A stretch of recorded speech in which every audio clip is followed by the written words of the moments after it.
میرے حبیب کریم سید عالم صلی اللہ علیہ وسلم نے فرمایا، اللہ کریم نے بندے کو، مخلوق کو پیدا کرنے سے پہلے جو تحریر سب سے پہلے لکھی تھی نا، اللہ نے اپنے پاس جو جملے سب سے پہلے لکھے تھے بندے بنانے سے بھی پہلے، وہ فکر یہ تھے کہ ان رحمتی سبقت اعلی غضبی، رب کریم نے لکھا تھا بے شک میری رحمت زیادہ ہے، میرا غضب زیادہ نہیں ہے۔ اس نے لکھا تھا کہ میری رحمت ہمیشہ میرے غضب پر غالب رہے گی، غلبہ رحمت کا ہے۔ سنیں بڑی پیاری حدیث، بڑی خوبصورت حدیث، کنز المال میں دیگر کتب احادیث میں ہے۔ حضرت ابو ہریرہ رضی اللہ تعالیٰ عنہ فرماتے ایک بابا جی نبی پاک کی بارگاہ میں آئے،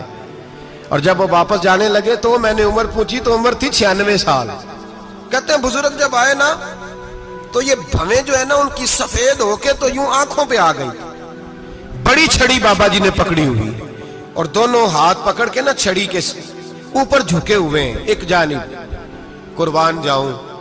کہتے ہیں جب وہ بزرگ مسجد میں داخل ہوئے تو میرے رسول نے کھڑے ہو کے استقبال فرمایا،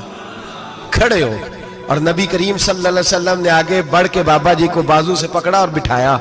حضور بیٹھ گئے، کہا بزرگوں کیسے آئے ہو؟ تو کہتے ہیں وہ بابا جی بات کرتے تو آنکھ کھول کے پہلے حضور کا چہرہ دیکھتے، پھر وہ بات کرتے تو ان کے لب و لہجے کے اندر بڑی پریشانی، بڑی تکلیف، بڑی مایوسی۔ عرض کرنے لگے یا رسول اللہ، حضور زندگی ساری گناہوں میں بیت گئی ہے، حضور غلطیاں ہی غلطیاں، یاد ماضی عذاب ہے، یا رب چھین لے مجھ سے حافظہ میرا۔ اے اللہ کے رسول بڑی لمبی فہرست ہے، پاپ ہی پاپ ہے، کالے سیاہ دفتر ہے۔ یا رسول اللہ صلی اللہ علیہ وسلم جب پلٹ کے دیکھتا ہوں حضور مجھے نیکی دکھائی نہیں دیتی۔ حضور اس عمر میں آپ کا ایک صحابی ملا ہے،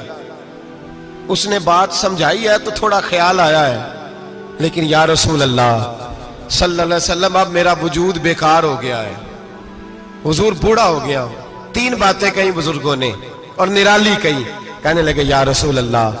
صلی اللہ علیہ وسلم، حضور اب تو میری کمر بھی سیدھی نہیں ہوتی کہ میں نماز ہی صحیح ادا کر سکوں، بوڑھا ہو گیا ہوں۔ یا رسول اللہ صلی اللہ علیہ وسلم اب میرے اندر طاقت نہیں کہ میں محنت مزدوری کر کے صدقے اور خیرات دے سکوں۔ یا رسول اللہ صلی اللہ علیہ وسلم اب میں تلوار لے کے جہاد بھی نہیں کر سکتا، حضور نہ میں لمبی نمازیں پڑھ سکتا ہوں، آقا نہ میں صدقات و خیرات دے سکتا ہوں، محبوبہ نہ میں دین کے لیے کوئی جہاد کر سکتا ہوں، بیکار وجود ہے، بیکار بیکار وجود کو تو گھر والے برداشت نہیں کرتے، بچے دعا کرتے ہیں یا اللہ ابا جی کو پردہ دے دے، اماں کو پردہ دے دے، بیکار ہو گیا ہوں اور آج آیا ہوں تو مجھ بیکار کو میرا رب قبول کر لے گا؟ آج کلمہ پڑھوں تو بیکار ہوں، کسی کام کا نہیں، نہ نماز نہ صدقات نہ جہاد، قبول کر لے گا؟ حضرت ابو ہریرہ فرماتے ہیں جیسے برسات میں بارش کی جھڑی لگتی ہے، یوں مصطفیٰ کی آنکھوں سے جھڑی لگ گئی، حضور کھل کے روئے، کھل کے۔ اور میرے حبیب پاک نے فرمایا بزرگوں بڑے مجاہد ہیں، دین کے لیے جہاد کرنے والے بڑے ہیں، رب کریم کو آپ کی تلوار کی اتنی حاجت نہیں، اور فرمایا اس کے خزانے کوئی خالی تو نہیں کہ آپ ہی گویا صدقہ دیں گے تو بھرے جائیں گے، اور فرمایا پھر رب کریم کی شان میں اضافہ نہیں کرتی عبادتیں، وہ تو بندے کو نفع دیتی ہیں۔ میں بزرگوں نہ آپ جہاد کریں نہ آپ صدقات دیں، لا لمبی نمازیں پڑھیں، آپ صدق دل سے آ جائیں، اللہ کے رسول کا وعدہ ہے رب آپ کو بغیر حساب کتاب جنت عطا فرما دے گا۔ آنا تو شرط ہے کہ نہیں؟ آئیں تو صحیح، نہ پہنچے تو صحیح، آ جائیں، اس کو نہیں عادت صدقات و خیرات کی، جہاد کی، تبلیغ، آئے تو صحیح نا۔ ان العبد اذا اعترف ثم تاب تاب اللہ علیہ، میرے حبیب نے فرمایا بندہ جب رو کے کہتا ہے نا یا اللہ غلطی ہو گئی معاف کر دے، فرمایا میرا مالک اسے فوراً ہی معاف فرما دیتا ہے۔ تو آ تو صحیح، تو آتا ہی نہیں، تو آ ہی نہیں رہا، تو گھر میں بیٹھا ہوا ہے، تو سویا ہوا ہے، تو دکانداری کر رہا ہے، تو پیسے گن رہا ہے، تو آیا ہی نہیں، آ تو صحیح۔ بلکہ میرے نبی پاک فرماتے ہیں جب اللہ پاک کا بھاگا ہوا غلام آتا ہے پھر تو اللہ زیادہ راضی ہوتا ہے، پھر تو اللہ زیادہ راضی ہوتا ہے، زیادہ راضی ہوتا ہے، تو آ تو صحیح، پہنچ تو صحیح۔ بلکہ صوفیاء تو اور بات کرتے ہیں، وہ کہتے تو کبھی بھول کے بھی رب رب کرے تو اللہ تو اسے بھی قبول کر لیتا ہے، بھول کے۔ ملا رومی کہتے ہیں بنی اسرائیل کا بندہ ہے،